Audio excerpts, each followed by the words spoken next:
to the Pink Floyd!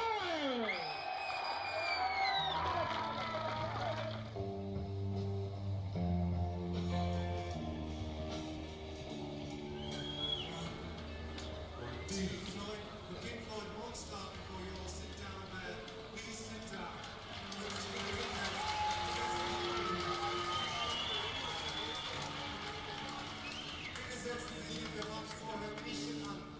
David Gilmour, guitariste et chef de Pink Floyd, avec Rick Wright, organiste, Roger Waters, bassiste, et Nick Mason, batteur.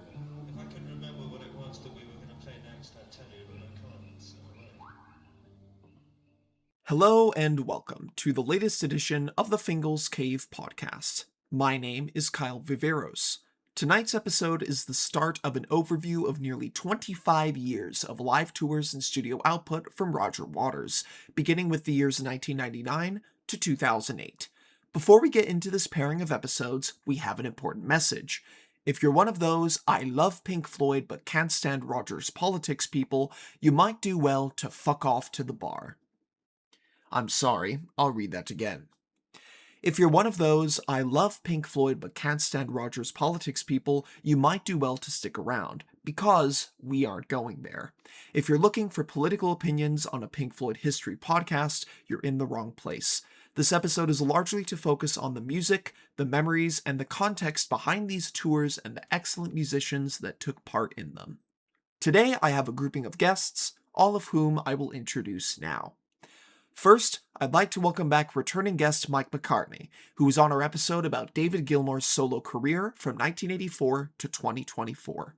Welcome back, Mike. Thanks for having me back. Second, I'd like to welcome back Adam, who was last here in the studio for our last episode on Roger Waters' solo career from 1984 to 1992. Welcome back, Adam.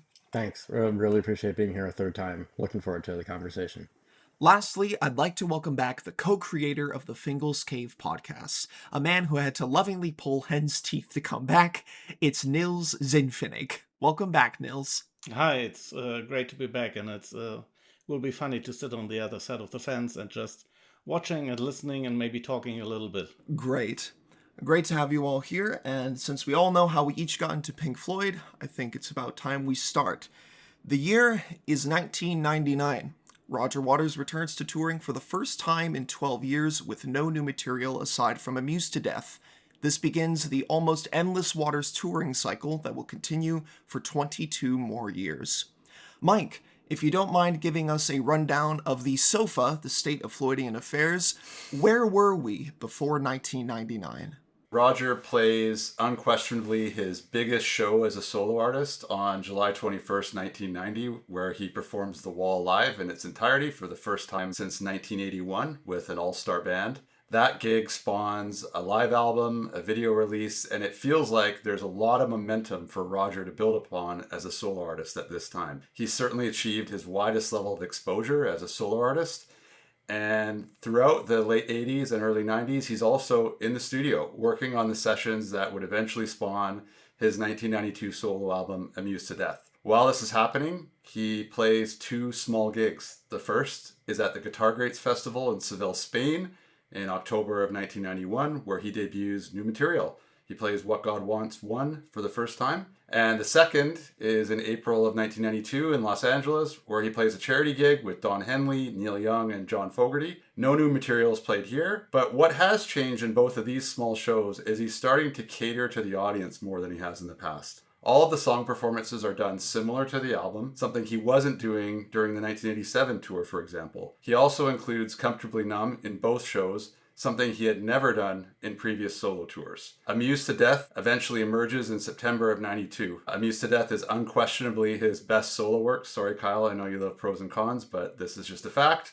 And it's a real salivating proposition to think about what a tour for Amused to Death might have been at that time. Unfortunately, it never happens. Roger does few interviews to support Amused to Death and is relatively off the radar throughout the mid to late 90s. The Pros and Cons tour and the KAOS tours and their attendance issues seem to have played a big part as to why Roger didn't put on a similar tour for Amused to Death in the early 90s. In addition, at this time, Pink Floyd is effectively relaunched and is arguably bigger than they ever were, eclipsing anything Roger would have wanted to do. So his attitude seems to be, why bother? And that brings us to 99. And I suspect part of the reason he emerges in 99 is to build up his name for the impending release of his opera, Saira, which was mentioned in the initial press release for the tour, although it actually doesn't appear until 2005. One other reason he seems to tour is about how much he enjoyed playing those small gigs in the early 90s. He mentions in multiple interviews that the 1992 gig in LA for the Walden Woods charity show was a real influence as to why he decided to come out of retirement effectively and begin touring in 1999. Great. And at the same time, of course, with Roger's issues with attendance in 1984, 1985, and 1987, promoters were even reluctant to try and promote a Roger Waters tour, as they felt as if it wouldn't draw in the numbers that they would have needed to make the shows worthwhile.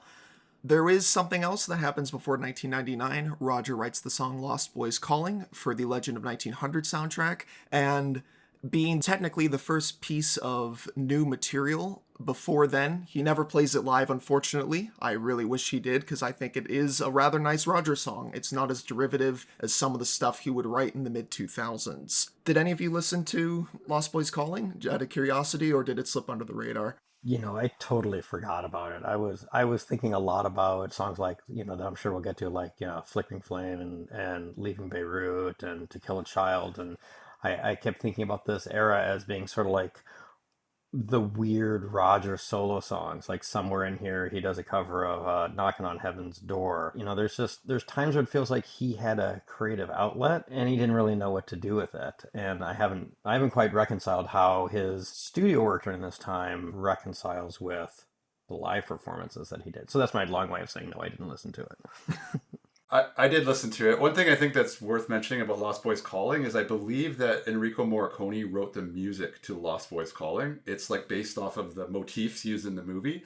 So Roger just adds lyrics. And also of interest, Eddie Van Halen plays guitar on Lost Boys Calling. So very odd collaboration there, but it's one worth mentioning. I think it's similar. In a way, it's similar to Kyra in a way, where when the libretto was translated, he added more words and he added his touches, but we'll get there when we get there.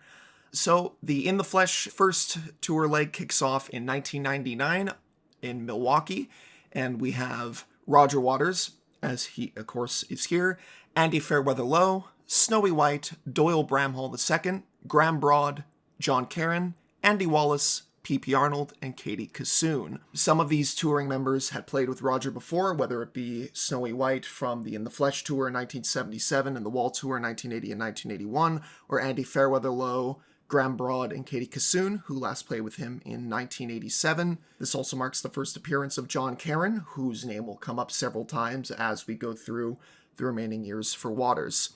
The set list in 1999 consisted of In the Flesh, The Thin Ice, Another Brick Part 1, Mother, Get Your Filthy Hands Off My Desert, Southampton Dock, Pigs on the Wing 1, Dogs, Welcome to the Machine, Wish You Were Here, Shine on You Crazy Diamond Parts 1 through 7, with set 2 consisting of Speak to Me, Breathe, Time, the piano intro to Great Gig in the Sky. No idea why he would bring the audience that far into the song before petering it out. As Roger does, he would suppose make the audience wait. Money, 5:06 a.m., Every Stranger's Eyes, The Powers That Be, What God Wants Part 1, Perfect Sense Part 1, Perfect Sense Part 2, It's a Miracle, and Amused to Death, with the encore being Brain Damage, Eclipse, and Comfortably Numb. It's well worth noting that The Thin Ice is being played for the first time since 1990, with the context of the rest of the wall. Dogs is played for the first time since 1977, which I can imagine for those who were there was quite the thrill to hear that after so long. Shine On was played by Roger for the first time since 1977. Breathe was played for the first time since 1987. and this is the live premiere of all the Amused to Death material that is in this set, and I believe it's quite good and indicative of what could have been. Roger, as he promised during the KAOS tour, would add Comfortably Numb to the set, and it would be a consistent part of every single tour he's had going forward.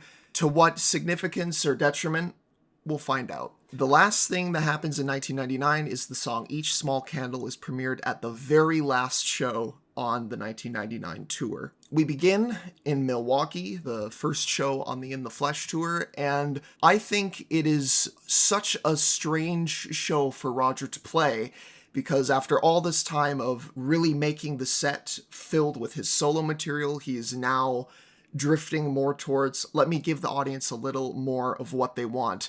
I have a feeling about this early section of the tour, specifically how he plays Everything in the Wall to Another Brick in the Wall Part 1, and then doesn't give the audience Brick 2. I've always wondered why Roger doesn't give them Brick 2 right away and decides to move it at the end of the set. Is it because Roger wanted an anticipation of some kind to get them to wait for the hit single? Or is it another issue entirely? Yeah, I was just going to say, I mean, in general, I'm going to come out of the gate and say I love this tour. I think along with, when I say this tour, I mean the 1999 leg specifically. Along with the 2006 Gilmore tour, to me, these are the two solo tours that really, really stand out to me as very, very special and intimate tours where I feel a real connection with the Pink Floyd member that is being showcased. I really wish Roger did more touring like this year in general. 1999 is really stripped back. I attended two shows, both very early in the tour, one in Quebec City, July 30th, and one in Montreal on July 31st. The backdrop for this tour was literally, I mean, it's not a sheet, but it was basically just a flat backdrop that they projected on. There was not a lot of stagecraft happening here, and it is wonderful. It's all about the music. There's not a lot of bells and whistles, but it's very, very good. Yeah, I can only second that. I mean, it's technically the tour is from 1999 to 2002, which for me personally sounds a little bit weird because from my Pink Floyd career on, it was a tour in 1999, it was a tour in 2000 and in 2002. I never connected these tours, to be honest, but they are the same tour technically. But still, I think what happened with Roger was that he finally accepted after something like almost 20 years that Pink Floyd is bigger than him and that the way he tried to play the Pink Floyd songs in 84, 85 and 87 is not what the audience expected, and it's maybe not the way Pink Floyd should be played. And this is the first time where he really accepted that the renditions he's playing are so close to the originals but still extremely nice, and one of the reasons I really like 2000 and 1999 most is Doyle Bramhall II, because his way of playing the guitar is so different to David Gilmour and so unique and special, and I'm really, really sad that he left the band. I don't know the reasons for that, but that he left the band. The way he played the songs were just extra special to me. It was Pink Floyd style, but he has his unique style, which never came back after, to be honest. Yeah, I agree. So I think this tour was definitely unique, and I think a lot had to do with time, right? Like, so it seems like it was a long time ago that this tour started, 27 years ago, and if you think about it, 87 to 99 for Roger, that's 12 years. Well, that's also 12 years when, the Gilmour era exploded, right? And you think about, the time and effort that David put into his shows. You think about things like 1996, them getting inducted in the Rock and Roll Hall of Fame. You think about also during, the 90s, really the, explosion of CDs and everyone, repurchasing and reacquainting themselves with, all that material. And we come up to 1999, and I think Nils said it, very well, that he probably had a reckoning of if he wants to keep the Pink Floyd name alive, he was going to take it on and carry it. David certainly wasn't doing anything, and, David probably wasn't allowing anyone to do anything, and it was his torch to bear. And he did a great job of it. Personally, as thrilled as I was with the with the set list. I saw the second date in Chicago. I don't know why I didn't think about going to Milwaukee, but I went down for the second night. Well, a couple things. One, it was in the Rosemont Theater, which is where David ended up playing in 2006, and it's not really that big in the grand scheme of things, right? Like, this is really kind of Roger's theater tour, and maybe that's a reaction to 87. Maybe that's promoters, just kind of wanting to, I really don't want to use the pun of testing the waters, but yes, testing the waters. So it felt like a really intimate show compared to, the stadium gigs that, Dave and crew finished off with. Having Animals material I thought was amazing because it certainly wasn't played in 87 and 94. And then for me, loving Amused to Death, it really felt like the Amused to Death tour, right? Like the ending of the second set was just, so incredible to have that material. Maybe I was just dying to hear something, other than Money for a change, but it was great, right? So I think all of the conditions were right for him to sort of pick up the mantle and run with it. And I'm kind of surprised that it didn't happen sooner, but I know we'll end up talking about it later about how David's efforts and Roger's efforts really kind of weaved in and out, and I don't know if it was purposeful or not, they barely ever overlapped, right? Like I think, had a conscious effort to not dilute the environment. Yeah, I just wanted to add a couple of things about this tour too that I don't know, Adam, if you remember this, but I remember at the time when those tickets went on sale and that tour was announced, it kind of just came out of nowhere. Like I don't remember it being even on the radar for anyone. And everyone being very surprised. It was a very sort of low-key announcement. And the other thing that's worth mentioning is the tour actually had higher demand than they anticipated. There were a few shows that were in smaller venues. The one that I remember specifically is there was a show in Albany that I think was originally in Syracuse at a small theater, and it got moved into an arena in Albany. And they added those shows at the end of the year in St. Louis and Kansas City. Those last few dates in late August were added while the tour was happening. It was very, very late. So he was definitely picking up steam. I will also say, like, going to the, whatever it was, 5th or 6th show on the tour, I actually couldn't resist looking at set lists, even though my buddy who I went to the show with, shout out to Pavel, didn't look at the set list, but I knew about Dogs in advance, and I knew about the amount of Amused to Death material. And I can tell you, like, in the amphitheater that I saw my first show, when Dogs started, there was like audible gasps and like whoops, and like people were so excited to see Dogs live. But to me, I want to agree with Adam, because he said something that really resonated with me, was that mini Amused to Death set, the wrap up of It's a Miracle into Amused to Death. It's like untouchable to me. It's one of the best moments of Roger's live career, and every time it gives me goosebumps. I hear it. Entirely untouchable until you hear the beautiful words of the World War I survivor talking about Bill Hubbard. It fades completely out. And then you hear the helicopters at the start of Happiest Days, and Roger going, "You, yes, you, laddie." Completely ruins the tension and the reflectiveness of that moment, because you go from the end of life as we know it to, a chorus line. It's a completely different feeling entirely.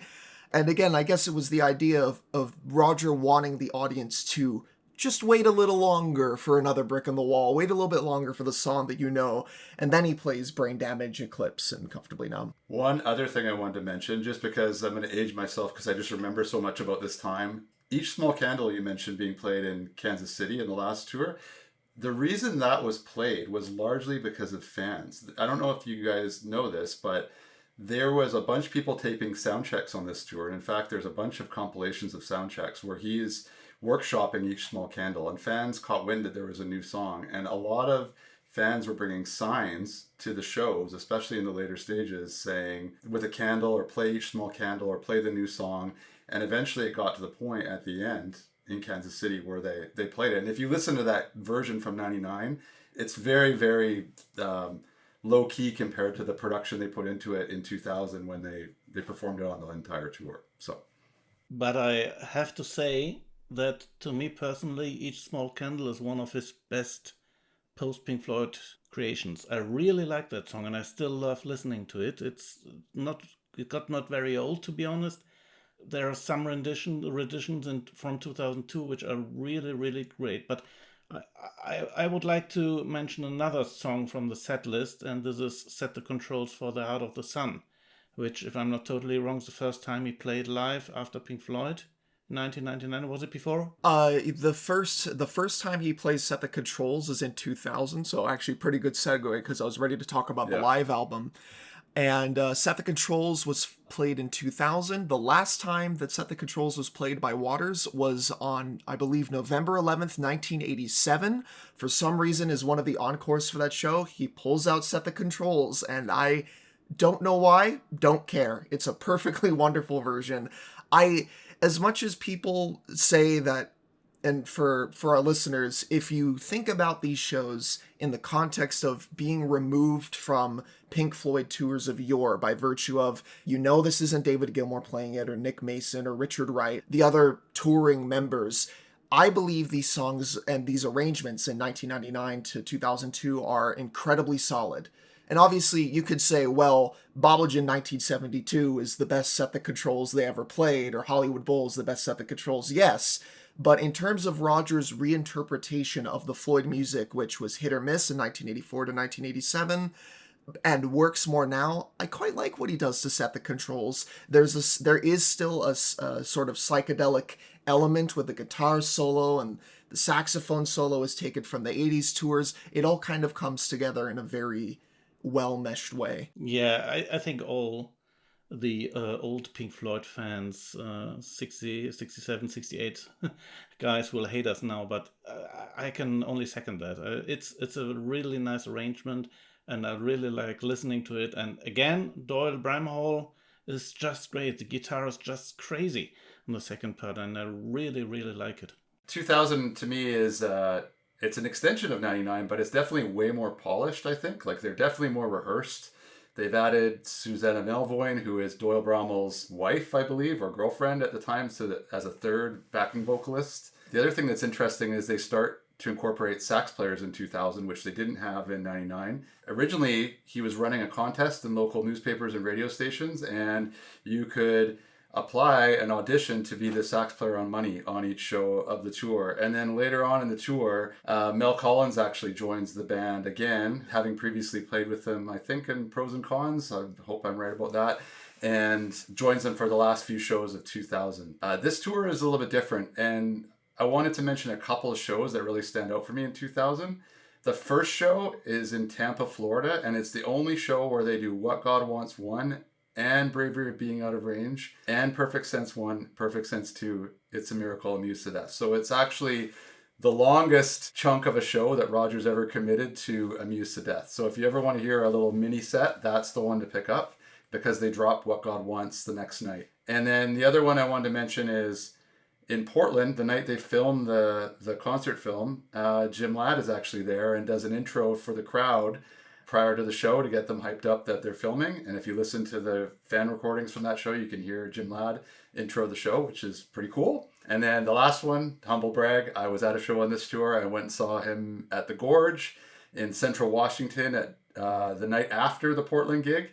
And what's notable about this is it's an outdoor amphitheater. And prior to the show, Roger got his private jet to buzz the crowd right as they were starting in the flesh. So this plane comes roaring overhead, roars overhead of us, and then it's dun-dun in the flesh. So it was a really cool moment. I think the only time he ever did that. I'm not even sure you could do that now these days, but this is a different time. I'm getting shades of 1977 when you mentioned that. I can't believe Roger would do a stunt like that in the 90s.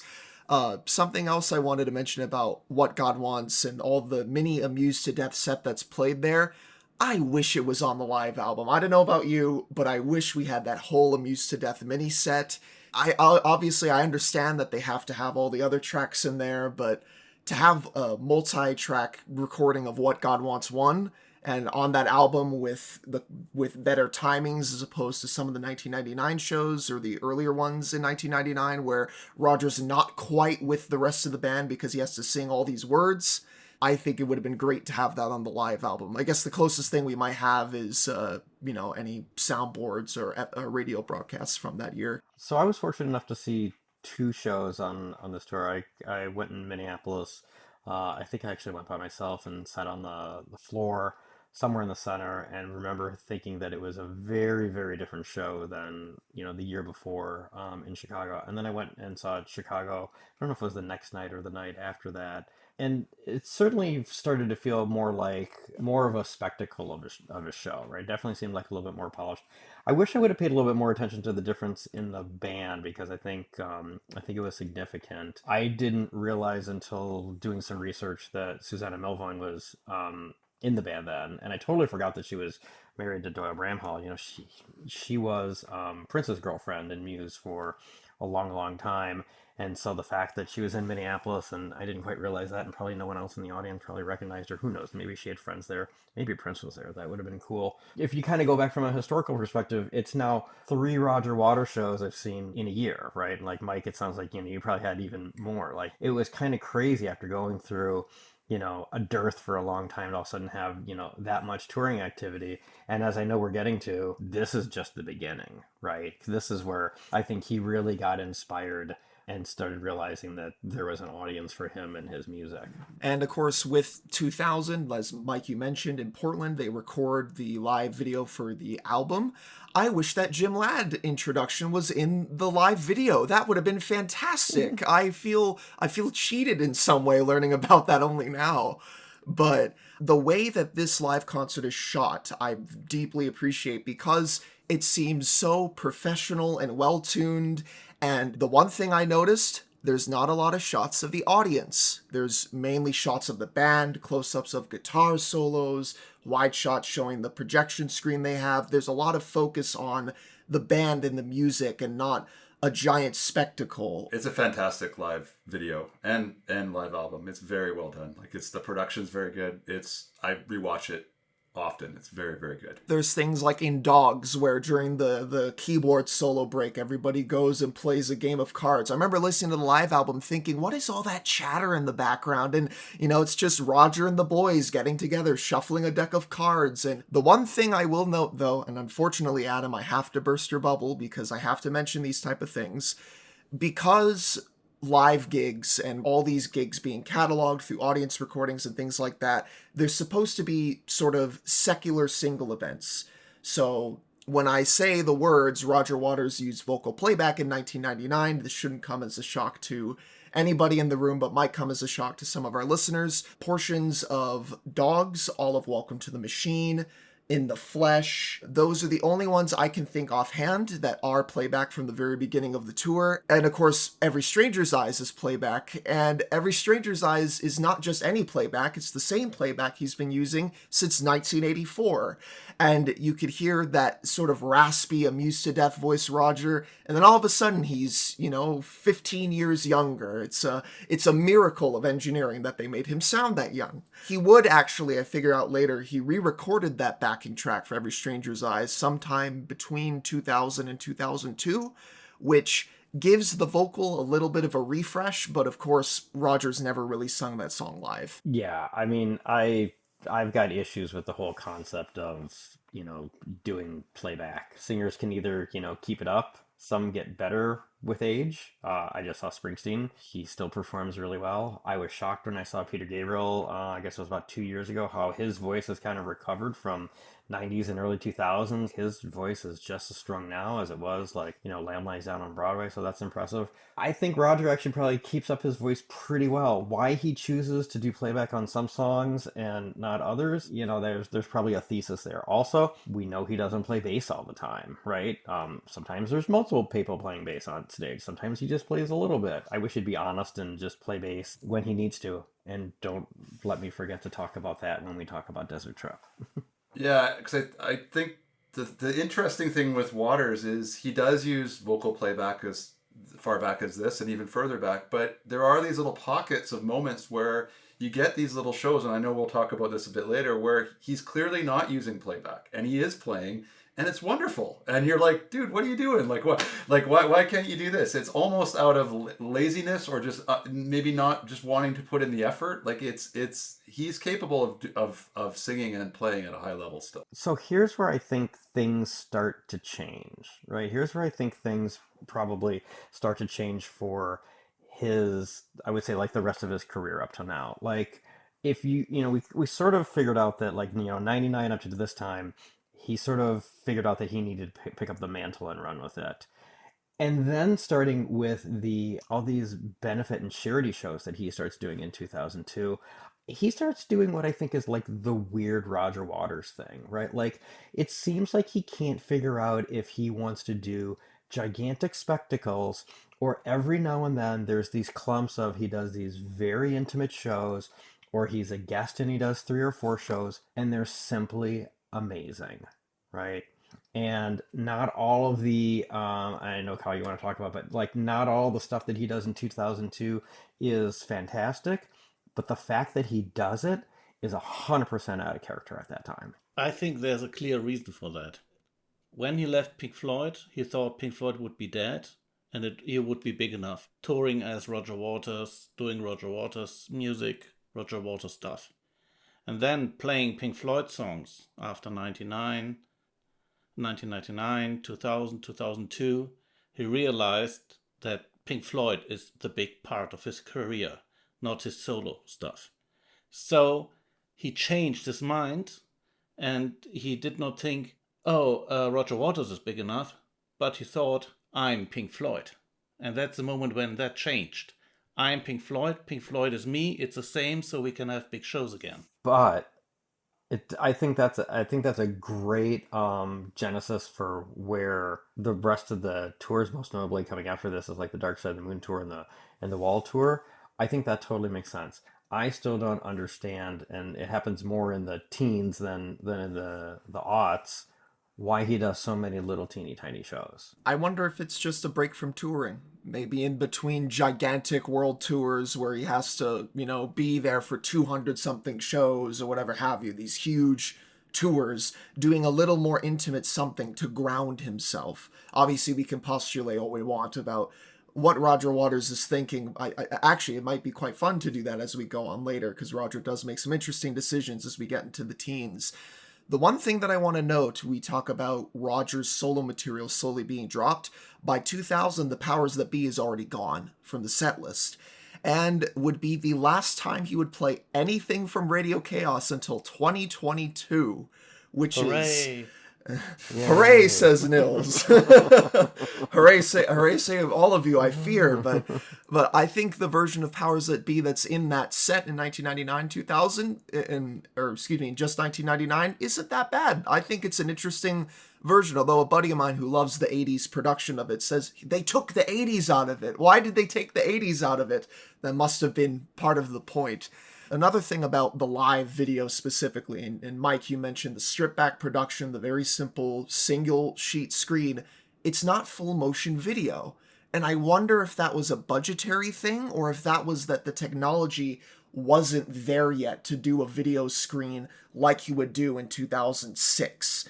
The video screen I can think of that's contemporary in the 90s is the U2 Pop Tour, where they had the gigantic screens made of all these different TVs linked together. I think Roger might have thought it too expensive or gaudy to put on tour. He also mentions that the projection screen is derived of what he called panning projectors, which were used in Berlin 1990. You can see some of that panning technology during something like Bring the Boys Back Home, or I believe One of My Turns, with the hotel room set being all the way across the Berlin Wall. And of course, Roger reuses older assets in these videos. You see snippets and pictures of the Berlin gig or the Mother inflatable from the Wall tour getting closer and closer and closer to the front of the screen. The technical side of these things is where I'm most interested most of the time when it comes to these tours. So 2001, Roger does not tour. As far as I know, he does not play a single gig in 2001, but he's working on Ka Era Behind the Scenes, which is a project that technically started in 1988, and it took an awfully long time to get it to stage. And with that being said, we're now into 2002, where Roger takes the In the Flesh tour all over the world. It's probably one of his largest total world tours that he's ever done in terms of the sheer amount of places he plays, other than, of course, The Wall and every other last world tour Roger has ever done. The personnel do change again. Harry Waters is now a part of Roger's band in 2002. This is the first time that he's ever been a part of his father's band, and he would be a consistent member of it until 2016, I believe. That would be the last time that we would have him on tour. John Carin is also absent from this tour, and he would come back on the Dark Side of the Moon tour. Notable gigs on this tour have Nick Mason playing drums, I believe on Set the Controls at Wembley in 2002, which is not the only time Nick Mason and Roger Waters will have a run-in with each other. The thing is about 2002, until a couple nights ago, I almost forgot that whole tour happened, because in my head, you have 1999, 2000, and then 2006. The in-between doesn't exist for me. Did any of you find that to be the same thing when doing research? I totally forgot about it, yeah. And maybe because they weren't in the States, I just didn't pay attention. I'm getting excited now, but in a bad way. Because I have to tell you guys, 2002 is by far the best year for Roger Waters, in my opinion. I really, really love the shows. You know, I'm right, Mike. This time I'm right. No, honestly. I got the bootleg quite early, Alive in the End, which is from March, I think. And the whole set list and everything and the way they play it, all the renditions, to me personally is peak Roger Waters. By far. So I think a few things are interesting about 2002. As you mentioned, it's like his first real world tour he's ever done. And they go to some pretty exotic places. Cape Town, South Africa, Johannesburg, Chile, Venezuela, Brazil, Thailand, Dubai, Lebanon. They hit a lot of spots that nobody from Pink Floyd has even come close to at this point. So he's really stretching out now. For me, like, the performances are fine. The thing with this tour that I just can't get over is it's a huge loss losing Doyle Bramhall on this tour. Chester came in, his vocals and his guitar playing just do not do it for me at all. Dogs is not interesting to me on this tour. It's a real loss to me. John Carin, I think the loss of John Carin, maybe not his keyboard playing because Harry Waters does fine, but John Carin's vocals on Dogs, and those of you who've watched the video and have seen that tour live, I mean, he's the star of the show on Dogs. Like, unquestionably, he has all of Gilmour's mannerisms down, and the little yas he throws into verses and stuff are perfectly timed. For me, Chester Kamen sucks the life out of a lot of this tour. But I will mention that Flickering Flame comes up in this tour, and that's the second new song. And for me, I like Each Small Candle a lot too. Flickering Flame, I much prefer Flickering Flame, and there is some wonderful, very beautiful performances of Flickering Flame on this tour that I think are well worth seeking out and giving a listen. Despite the fact that I, forgot about the tour for a while, there's also some interesting soundboard or FM recordings from South America where announcers speak all over the show. So I think some of that kind of spoiled it for me. I did remember, when Nick Mason came out and played with him, and Flickering Flame, because I think I had the same sort of feeling about Flickering Flame that I did about Each Small Candle. It's like, if you're going to continue writing in this epic, grandiose, Amused to Death style, he was doing a great job of it, right? And he really probably should have, kept going. And, why he is reserved in doing that during this time frame, I don't think we're, ever going to know. But, it was way too much time between Amused to Death and whatever it was called in 2017 when he had such great material written. And the one thing I wanted to mention, Doyle Bramhall, wonderful guitarist. I think he adds a lot to the soundscape. But when I think in my head of a Pink Floyd band, I think of, the old guys that have been playing forever. Think of like Nick Mason's band. Guy Pratt's been playing with Pink Floyd members since the 80s. You think of Gilmour's band. Gilmour's band in the 2000s. Rick is there. There's a lot of older players. But then I look at Doyle Bramhall, and he's the youngest guy in existence on that stage. He's dressed up in all this jewelry and these glittered pants, and I'm thinking, who is this guy? There's all these old rockers on stage, and he's that spike of youth, and it took me off guard a little bit looking at him the first time I saw the show. I'd be careful with that, because don't forget how young Guy Pratt was in 1987, right? So, and even John Carin. Thank you. Yeah, John Carin was super young then too. So Doyle's problem was he's a blues guitarist. And, Roger will say, he was a blues musician, but, that was in the mid-60s. I mean, of course, not the first time Roger's gotten a blues guitarist to play with him, Eric Clapton notwithstanding, but I will say about Doyle Bramhall, he doesn't jump about the stage and do laps like Guy Pratt does, so I think we can all be a little appreciative of that. I know I just spent a couple minutes saying why I don't like this tour, but one thing I did like about this tour is they actually broke up the Wish You Were Here portion of the set list and made a little mini suite. So in 99 and 2000, Shine On You Crazy Diamond was one long extended piece. I think he did like parts 1 through 7 or something like that. And in 2002, he does Shine On 1 through 5 with the sax solo, Welcome to the Machine, Wish You Were Here, and then Shine On 6 through 9. All in one suite. So you get a little bit more and it's more like the album. So I think that was a really nice addition or change to the set list that they did in 2002 that we didn't see earlier on. Maybe the reason why I like 2002 so much is it was the first show I saw from this tour. I didn't see anything from 1999 and 2000. And this one I saw and I was really, really happy and satisfied because the whole show, the whole set list gave me just 100% between Roger Waters' solo works, Amused to Death I really love, and Pink Floyd, and I was just really, really happy. And when we come to 2006 later on, I even was more happy being there in 2002. And that might be the reason why I like it so much. And I just want to add one point. I think 2002 was the last tour when Roger Waters was really a member of the band, a musician, playing his bass guitar. Maybe not 100%, but it was the last time he was not, let's say, an artist or whatever on stage waving to the audience, but being part of the band. Yeah, I did notice that as well as we get forward more. Roger ends up taking more the position of, I'm the person that wrote the songs, you're here to listen to my music, I'll play my instrument when it calls for it, but the rest of it is more dedicated to just Roger being Roger. I know you mentioned it earlier, but I think it should be emphasized how big a deal it was that on the 2 London shows near the very end of the tour that Nick Mason joined Roger on stage. That was the first time that any member of current Pink Floyd had even been seen with Roger in, whatever that is, 20 years by that, 21 years at that point.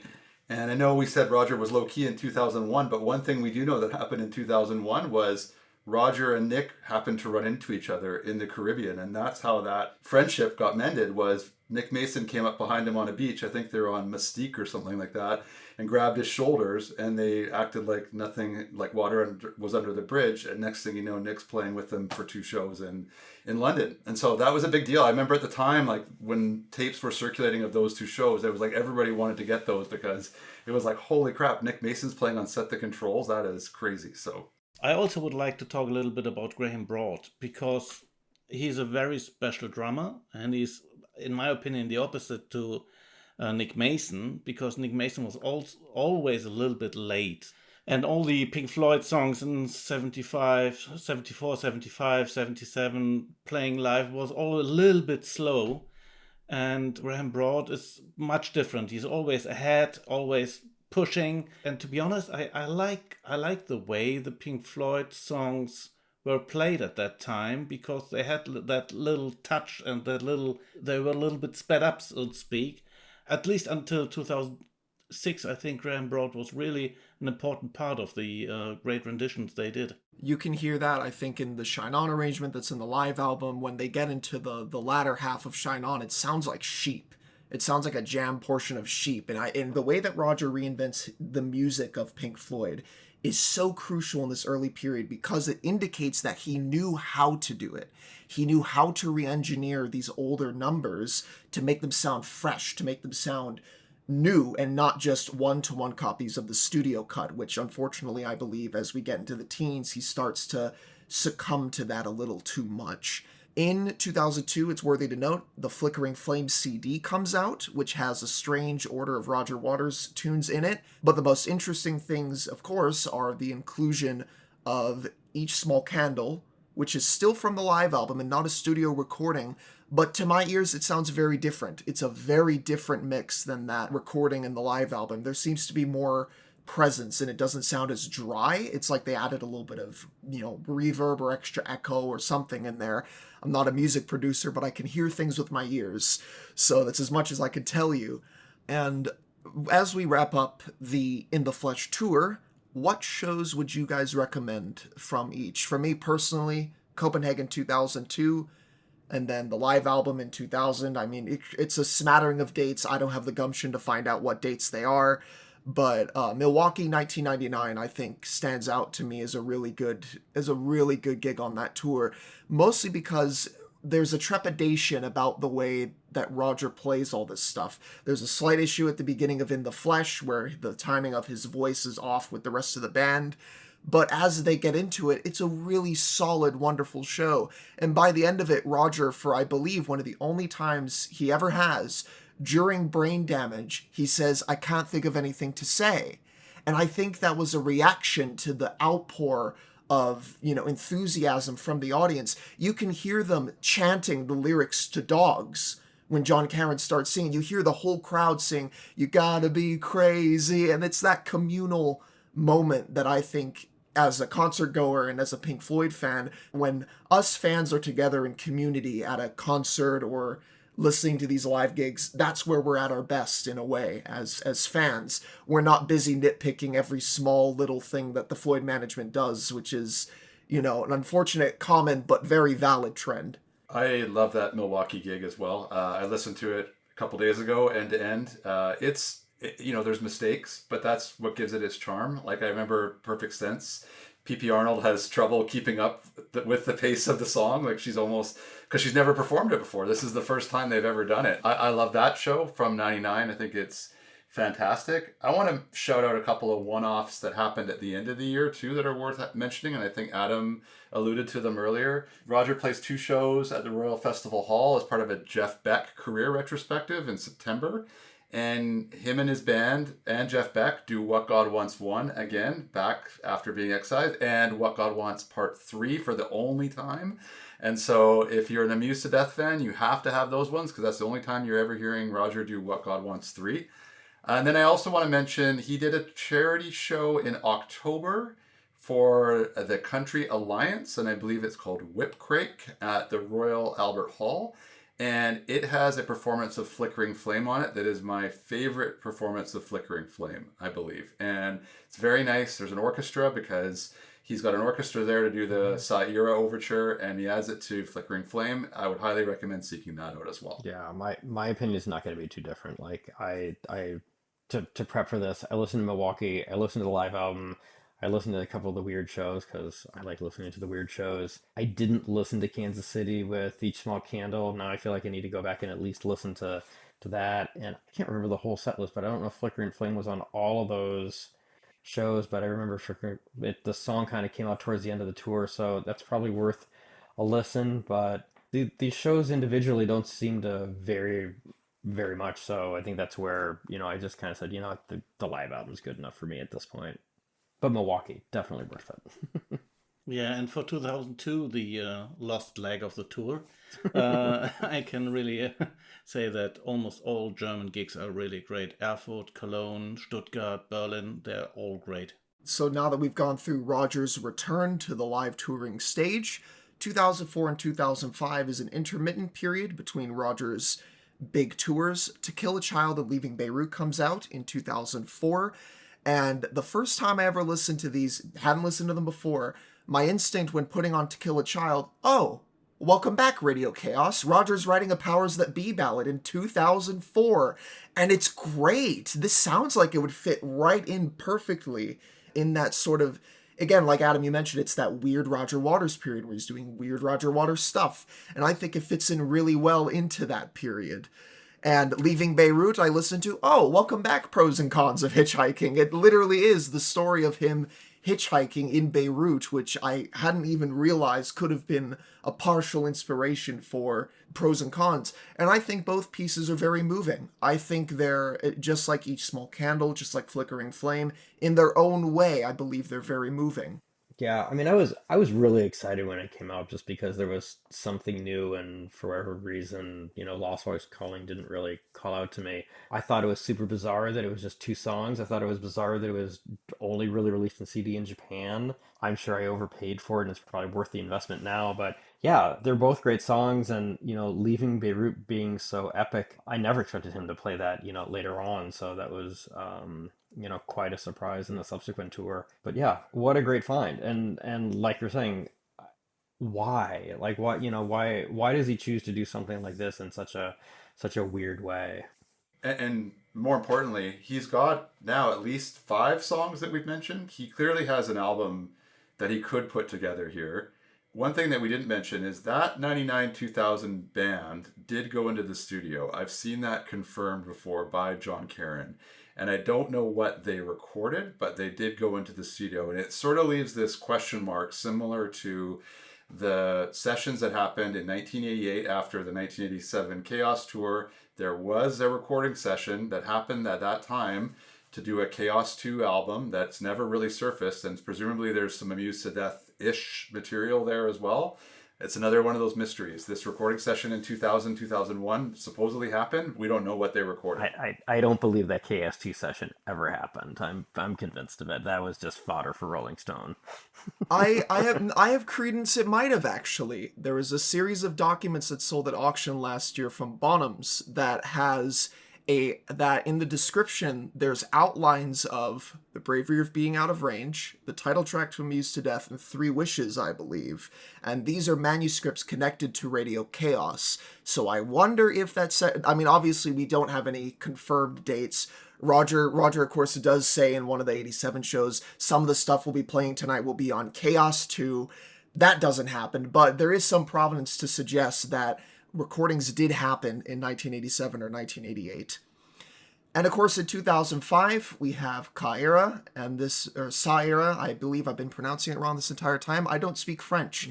But aside from that, this will be the shortest segment of us talking on this episode, because I don't believe any of us actually completed a watch all the way through of Caira. Or Saira, but I believe that's for a decent reason. For me, I got an hour into the broadcast from Poland, and I said that's enough. I'm not an opera guy. I don't know how to talk opera. I don't know, oh, this baritone's singing very well, or this or that. But in my mind, Roger, of course, worked on something like this. It's about revolution. It's about the French Revolution. It's about destroying the rich class that enslave the working man. This is exactly in tune with what Roger's always been writing about to some variable degree, but I'm just not an opera guy. I can't really get behind it. The only thing I can think of from Sire that I remember is part of the overture used to be used in a couple of Harvested DVD releases. When it came out, I listened to it quite some time. I tried it again and again and again and again and again, and I even found little portions I quite liked. But to be honest, after, let's say, 6 or 8 weeks, I just forgot about it and never listened to it again until now. And I will never listen to it again, I guess. I bought I think it's like a 3-disc version of Saira when it was released, that it has a bonus DVD with it, I believe, that has a making of and all this. That's why I bought it. Don't know if I've ever played it. I bought it basically and put it on a shelf, and that's the only time I've seen it. I actually need to figure out where I even have that right now, but I know I do own it. It was an expensive couple of years that year. I paid for that Japanese single of To Kill a Child and Leaving Beirut as well, and it was not cheap. I bought Cairo when it came out. I think I listened to it like twice. Maybe I got the one with the DVD. I couldn't really tell you. I don't think I'll be going back to it.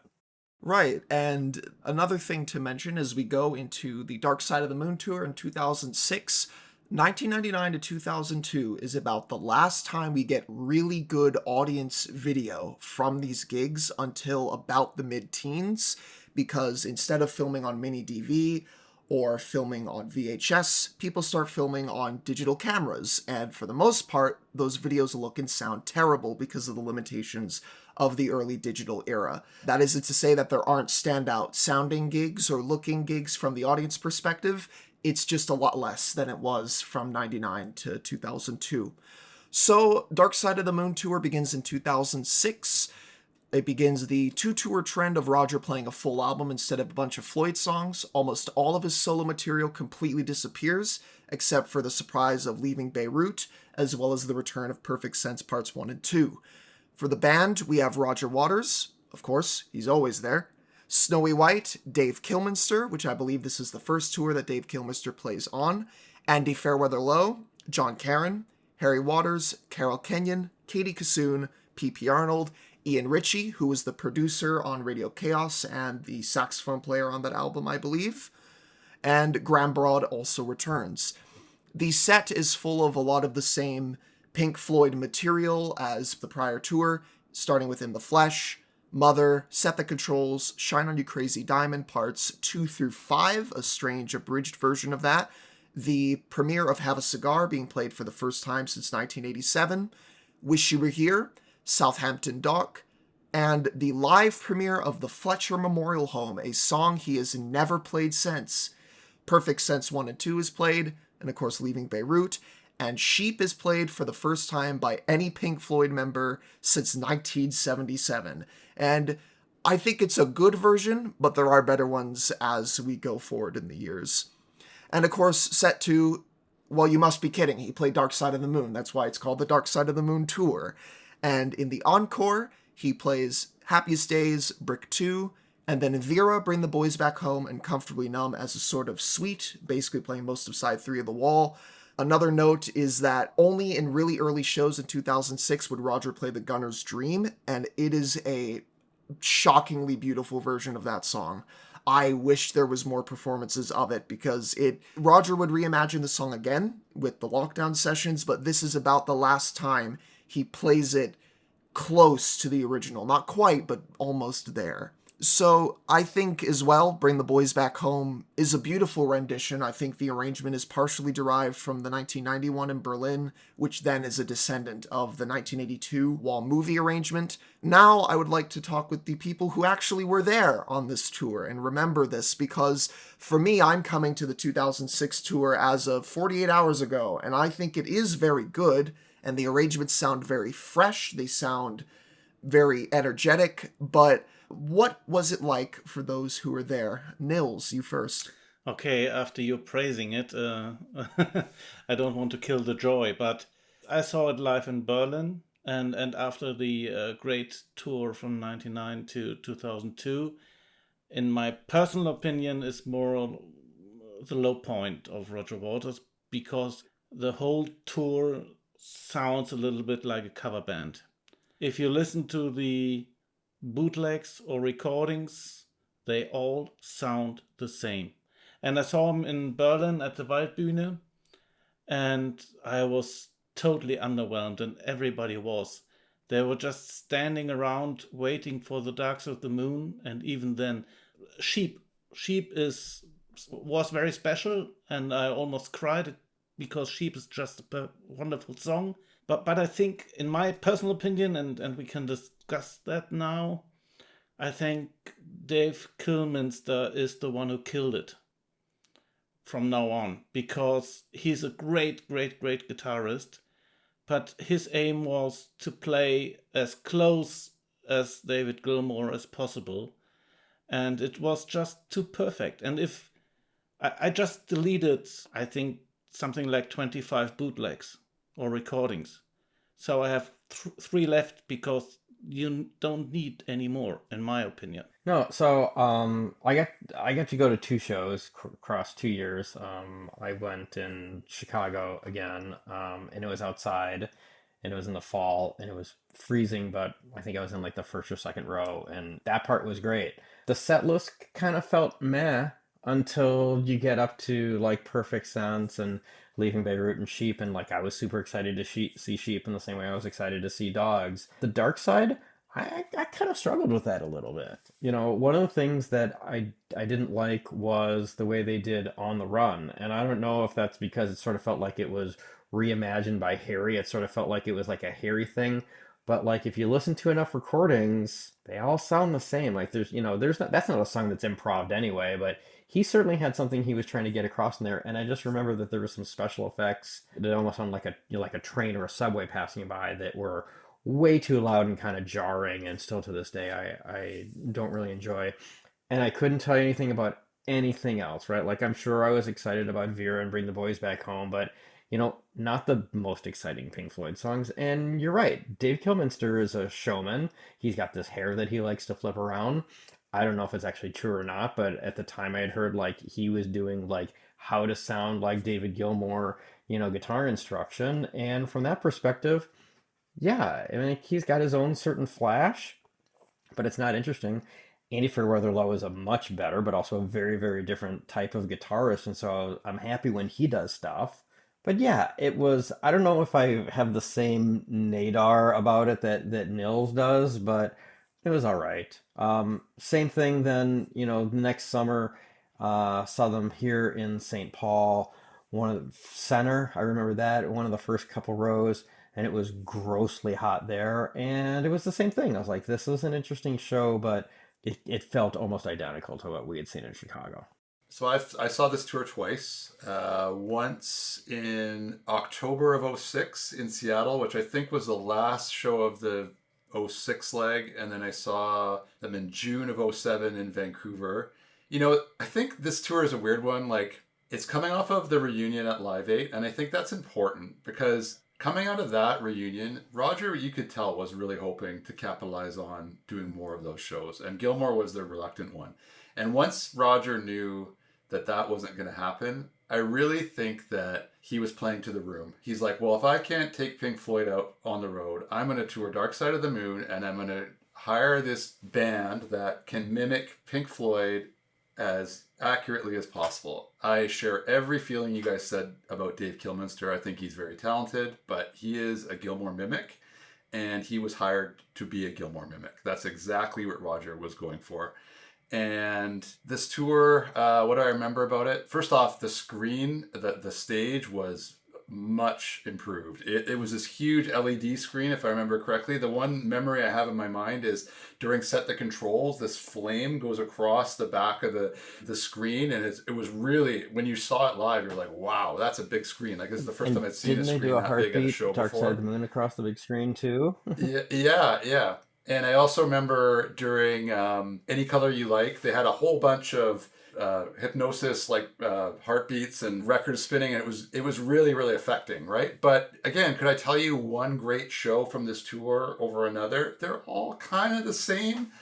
The few things I do want to say is I really liked seeing sheep as well. That was another bucket list. Like, okay, I've seen dogs, now I've seen sheep. I got to see pigs at some point. We'll get to that later. But Fletcher Memorial Home, I'm a sucker for the final cut. Kyle knows this. And seeing that song live was really great. It was very moving. The one thing I don't want to call out, you may remember the very first show on this tour, which was at the Rock in Rio Festival. It was professionally filmed and streamed online. You could watch it, I think, on YouTube or something similar. And this was a big controversy because it was very obvious during Gunner's Dream, Roger Waters was lip syncing the whole thing. You couldn't hide from the video, and you can still find that video online. And it really started the first sort of groundswell of fans going, is he really singing these songs? Because that one was undeniable. And I'm wondering if that's one of the reasons why it eventually got dropped after a few shows. But if you do seek out those early shows in 06, they have Gunner's Dream, Southampton Dock, Fletcher Memorial Home as a little mini final cut suite, so that's kind of nice. But yeah, overall, this tour is kind of a weird one for me. The other thing that stands out is in 06, Nick Mason played 10 shows with Waters, where he played all of Dark Side of the Moon, which is pretty cool. And it's a very weird assortment of early shows. He plays in Iceland, of all places. Then he plays in Ireland. And then all of a sudden he's at this festival in Hyde Park, which obviously is a big show. And then he plays Italy in Lucca, and then plays at a Grand Prix in France, and then the big shows at MSG and Hollywood Bowl later in the year. So, he's bringing out Nick Mason as well. Again, it's this thing where I think he really was counting on this Pink Floyd reunion, and so since he can't have it, he's going to try to play to his audience more or less. So, Adam and Mike, how was it for you? For me, it was the first time when Roger Waters was just moving stage back and forth, left to right, and just clapping, putting his arms up and listening to the audience and cheering. And it was so weird that he felt so unconnected or off-connected to the band. Yeah, I don't know if I remember anything like that. I mean, yeah, I just don't know if I have if I remember that type of interaction. I think I reacted a little bit more to what was being played rather than the walking back and forth as I can picture his presence, right, or his determination to walk from side to side a bit more, desert trip forward. I don't know if I just don't know if I remember it from that tour. He definitely changed his demeanor towards the crowd around this time, where he was, waving his hands and smiling very deliberately, and became less of the guy who's scowling in the black t-shirt, to use his own quote. Like he's trying to project an image. He's trying to recapture this Pink Floyd thing that he saw happening at Live 8. I do really feel this tour is born out of Live 8 in a lot of ways, because a lot of things changed around this time. I find it so interesting that I was so hopeful about, oh, these arrangements are fresh and great, and all of you are like, nah, it's just a nothing tour.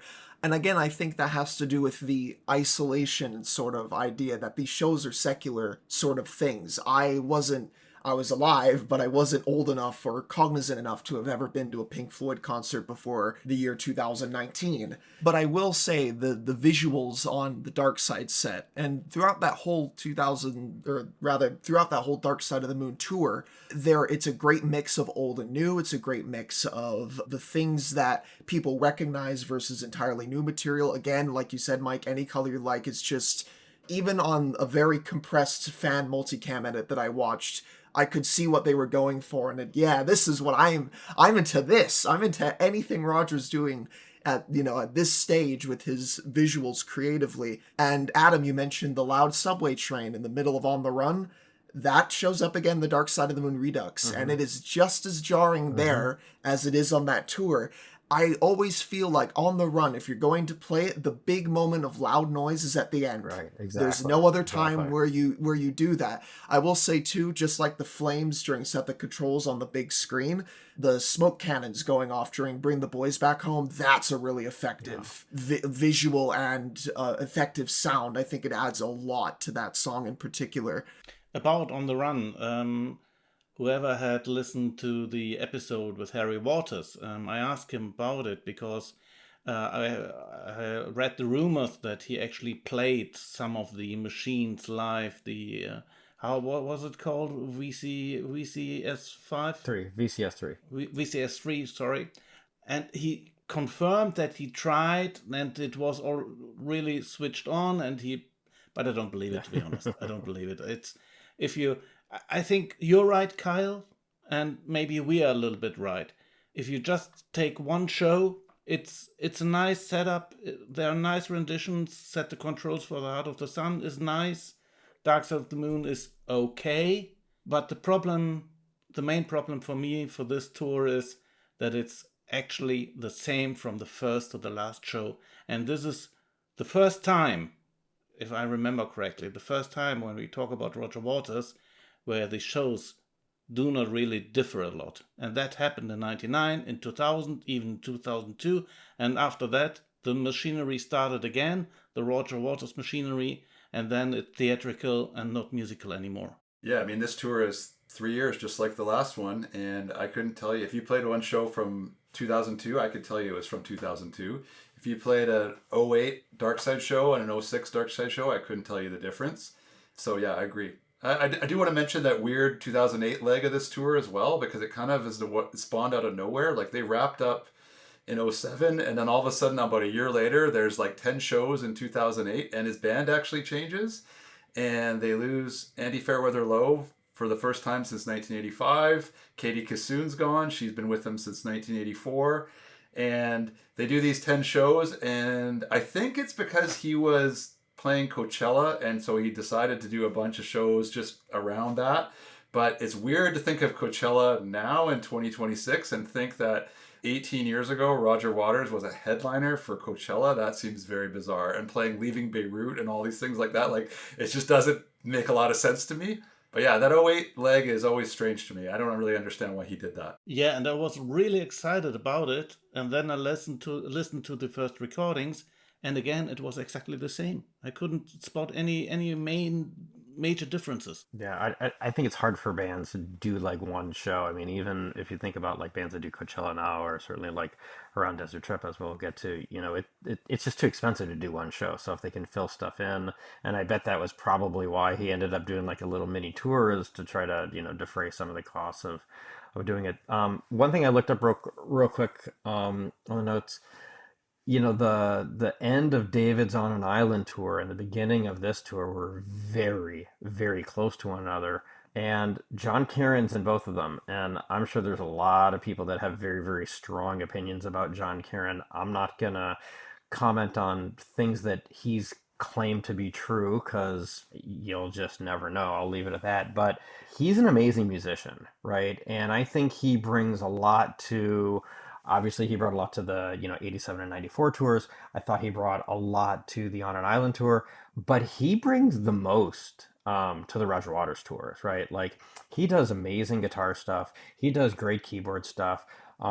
He does acoustic stuff. And I think he kind of makes up for the Dave Kilminster flash, right? Because he's subdued and talented in all the ways that Dave is sort of like the opposite. I don't want to imply that Dave's not talented, because he certainly is, but not sublimely like John Carin is. And I'm not trying to be a John Carin apologist for things that he says, but I think musically he brings a lot to those tours.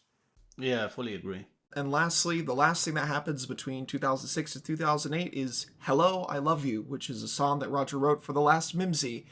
It's, I call, a derivative Roger tune, because if you cast your mind to how many times in a Roger solo song he mentions the words dark side together in a sentence, it's his nudge being like, you're listening to this thing, I wrote Dark Side. It's like he's poking you with a little stick telling you that he wrote Dark Side of the Moon.